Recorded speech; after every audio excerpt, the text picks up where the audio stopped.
Avinash Pandey police के वर्दी में उसमें घुसते हैं और ताबड़तोड़ एक व्यक्ति अंदर जो बैठा हुआ है उसकी पिटाई करने लगते हैं। ये पुलिस को सारे अधिकार हैं, लेकिन कोई भी अधिकार पुलिस गैर कानूनी ढंग से नहीं कर सकती है। आप उसमें जा रहे हैं, उस पर थप्पड़ बरसाते दिख रहे हैं कि उन्होंने बार बार अपने अधिकारों का दुरुपयोग किया। आप उसके मानवाधिकारों का उल्लंघन कर रहे हैं, उसकी प्रतिष्ठा का हनन करते दिख रहे हैं। पुलिस किसी को यूं ही हिरासत में नहीं ले सकती।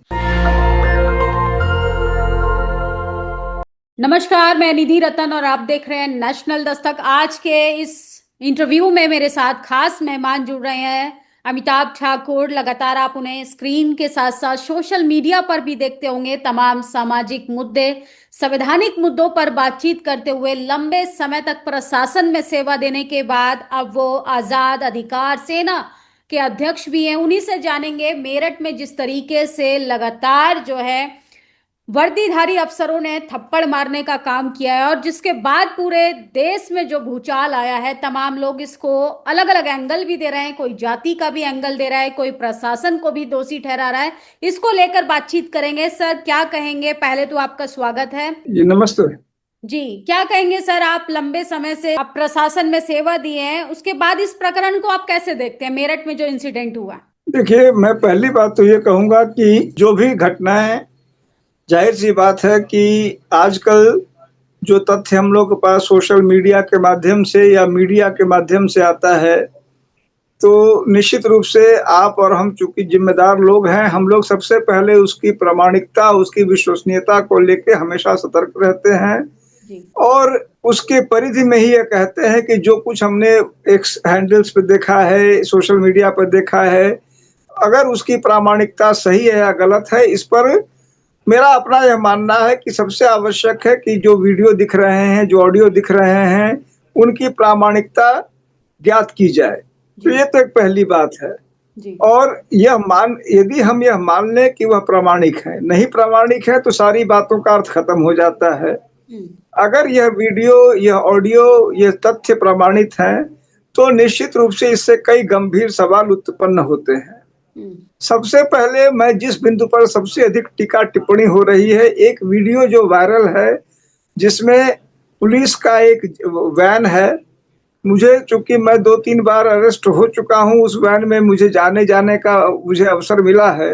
मैं सौभाग्य कहूंगा, मुझे सौभाग्य मिला है, तो मैं जानता हूं कि उसके अंदर रह के कैसा अनुभव होता है।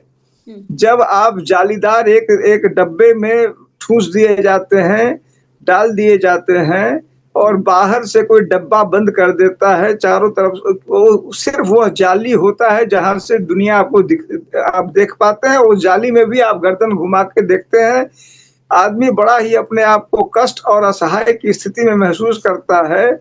उसे लगता है जैसे वो बिल्कुल पिंजरे में आ गया है, घोंसले में बंद है और बंदी की वो वास्तविक स्थिति वहां दिखती है।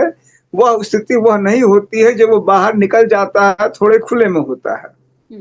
तो उस बंद वैन में, जिसको लोग वज्र वाहन कहते हैं, बंदी वाहन कहते हैं, यह दिख रहा है उस वीडियो में जो वायरल है कि एक सज्जन पुलिस के वर्दी में उसमें घुसते हैं और ताबड़तोड़ एक व्यक्ति अंदर जो बैठा हुआ है उसकी पिटाई करने लगते हैं। ये उस वीडियो में दिख रहा है।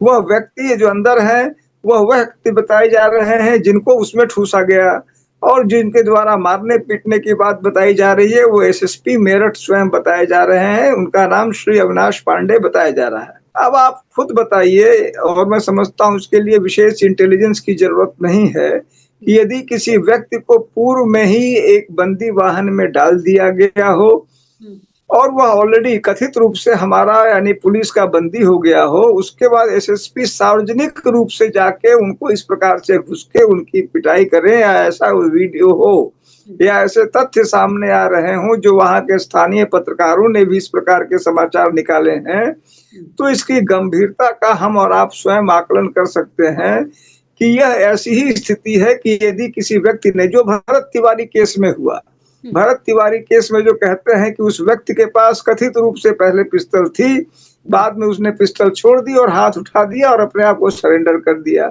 सरेंडर के बाद कहा जा रहा है उसको गोली मारी गई। उससे यह कोई विपरीत स्थिति नहीं हुई। ये एक व्यक्ति आपके बंदी जो है वाहन में पहले से है, आप उसमें जा रहे हैं, आप एक्सट्रीमली सुपीरियर पोजीशन में हैं, वह एक्सट्रीमली कंस्ट्रेंड पोजीशन में है, उसके बाद आप उसके मानवाधिकारों का उल्लंघन कर रहे हैं, उसकी प्रतिष्ठा का हनन करते दिख रहे हैं, उस पर थप्पड़ बरसाते दिख रहे हैं।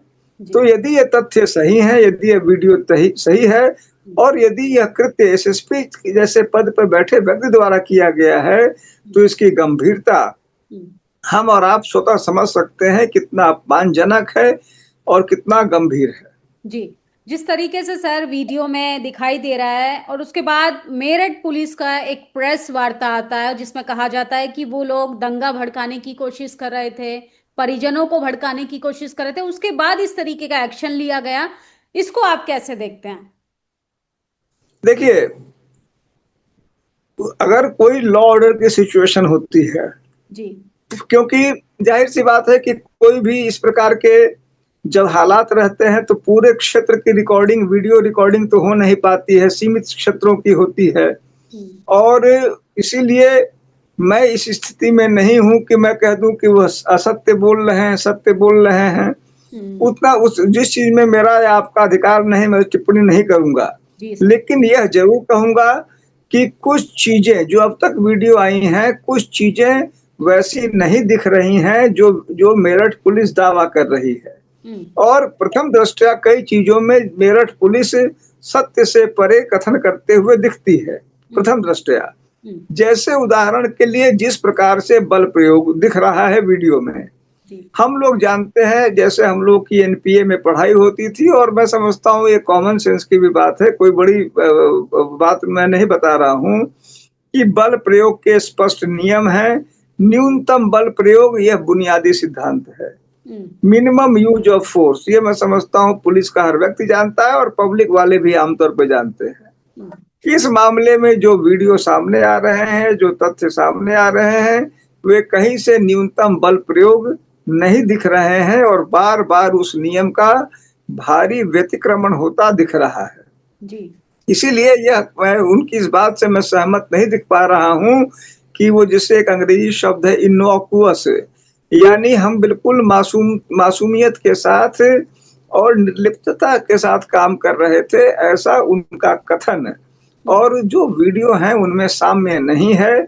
जो वीडियो कहीं ना कहीं यह कहते दिखते हैं कि उन्होंने बार बार अपने अधिकारों का दुरुपयोग किया और जो वहां भीड़ थी उसके मानवाधिकारों का उल्लंघन किया, ऐसा वो वीडियो कहते दिखते हैं जी। चूंकि सर आपके साथ भी कई सारी ऐसी वारदात हो चुकी हैं, आपको खुद डिटेन किया जा चुका है, आपको जेल भेजा जा चुका है, उसके बाद आपने मेरठ एसएसपी अविनाश पांडे की शिकायत की है, वो भी मानव अधिकार आयोग में। आखिर वजह क्या है इसकी कि आप फिर से शिकायत करने के लिए मजबूर हो गए?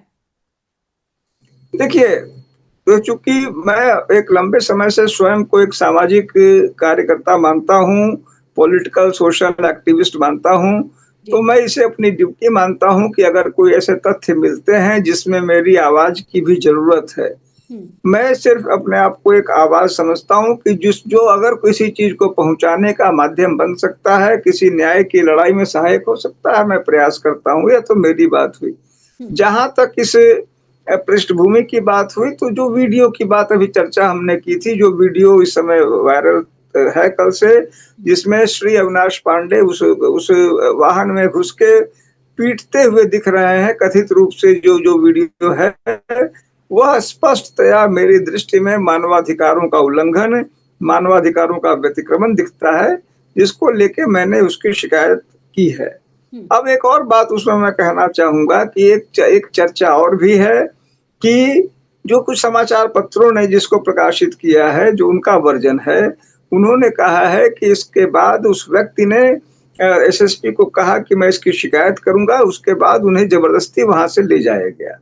यानी कि जो बाहर जो ले जाने की बात बताई जा रही है वह रिटेलिएशन में बताई गई, ऐसा कुछ मीडिया के रिपोर्ट्स हैं। तो अगर किसी व्यक्ति को पहले उसमें डाला गया और फिर ले जाया गया, तो कई फैक्ट इंपॉर्टेंट हो जा रहे हैं।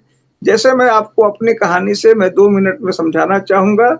मुझे कुछ दिन पहले दिसंबर में शाहजहांपुर रेलवे स्टेशन से उठाया गया और मुझे फिर जो है और आज तक वो कह रहे हैं, और वो एक तरफ कहते हैं कि आपको हिरासत में लिया गया और फिर कहते हैं कि आपको उसके 2 घंटे बाद सीतापुर से गिरफ्तार किया गया। यानी एक तरफ हिरासत में लेने की बात करते हैं, एक तरफ गिरफ्तारी की बात करते हैं, जबकि हिरासत ही गिरफ्तारी है। और कहते हैं कि वो मैंने यूं ही हिरासत में ले लिया। पुलिस किसी को यूं ही हिरासत में नहीं ले सकती।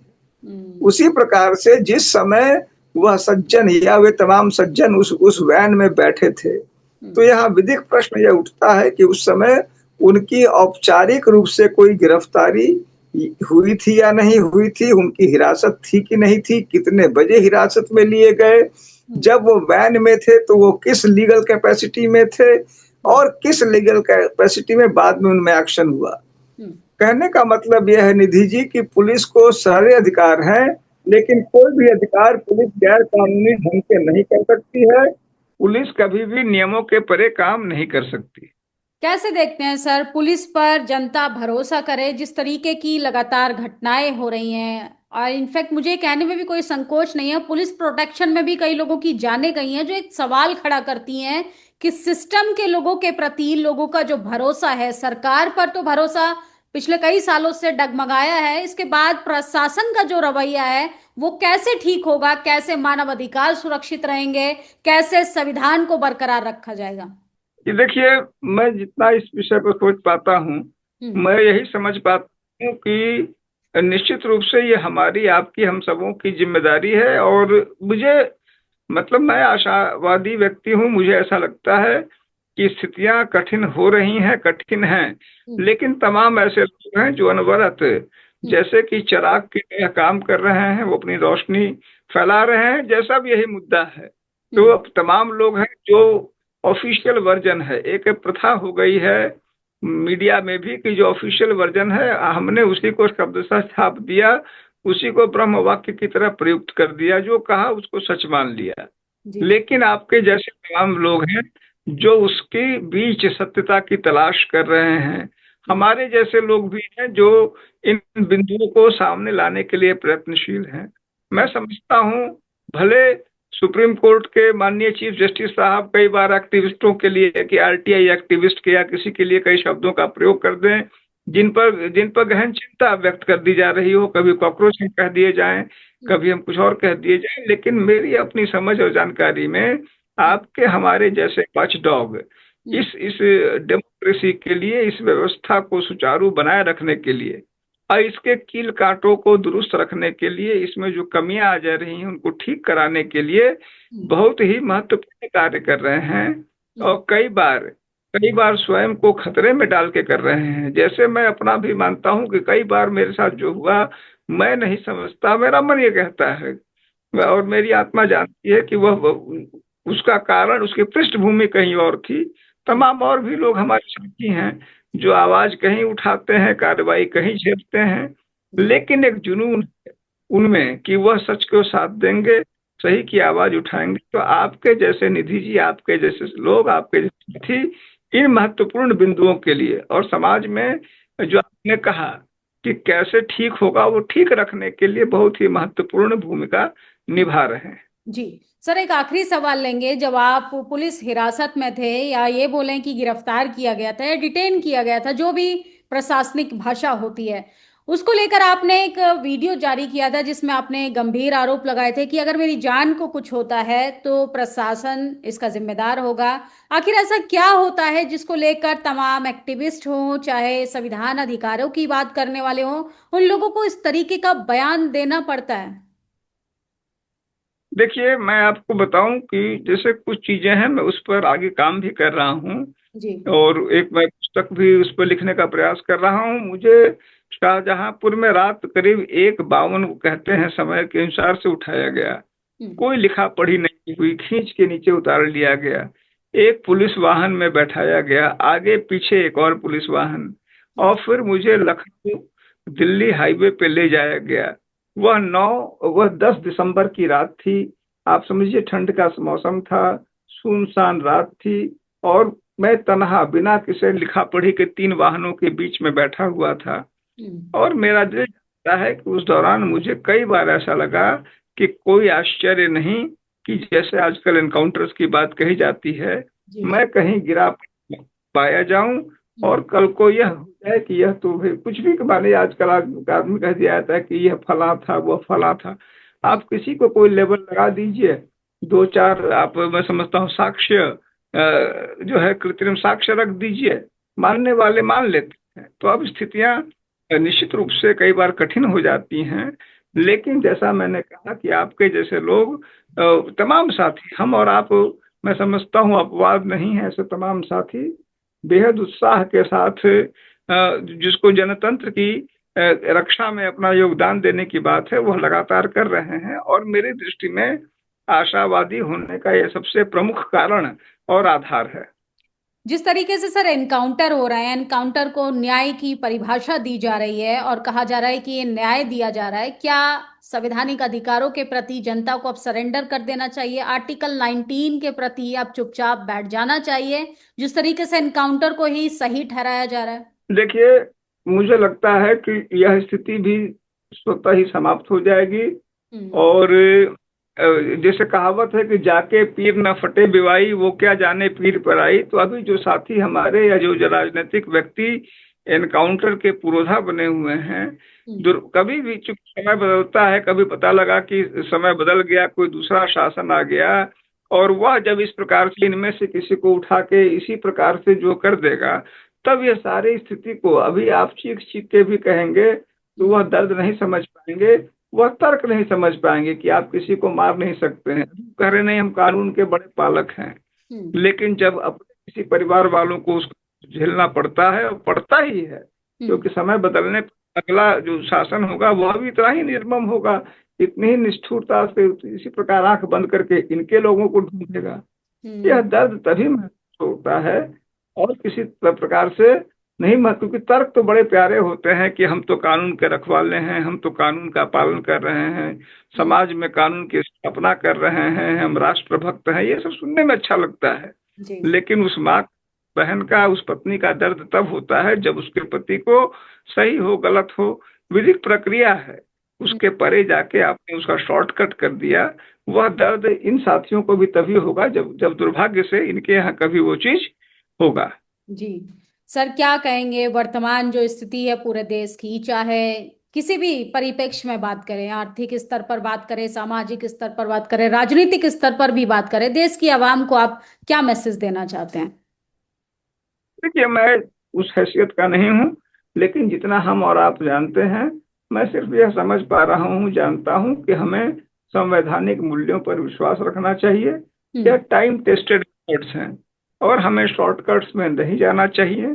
ये मेरा अपना मानना है। वो सुनने में, देखने में लुभावने लगते हैं, वो खतरनाक हैं, और उन खतरों को दुर्भाग्य से कई हमारे साथी समझ नहीं पाते, उनसे प्रलोभित हो जाते हैं, उनसे आकर्षित हो जाते हैं कि फला का एनकाउंटर कर दिया, फला कर दिया, लेकिन उसका दर्द और उसका सार बड़ा खतरनाक है। जी, तो शुक्रिया सर हमें अपना कीमती समय देने के लिए। नमस्कार। तो ये थे मेरे साथ अमिताभ ठाकुर जी। नेशनल दस्तक की आपसे गुजारिश है कि अगर इसको बचाना चाहते हैं तो नेशनल दस्तक को सब्सक्राइब करने के लिए रेड कलर के सब्सक्राइब बटन को दबाएं, फिर बेल आइकन की घंटी दबाएं।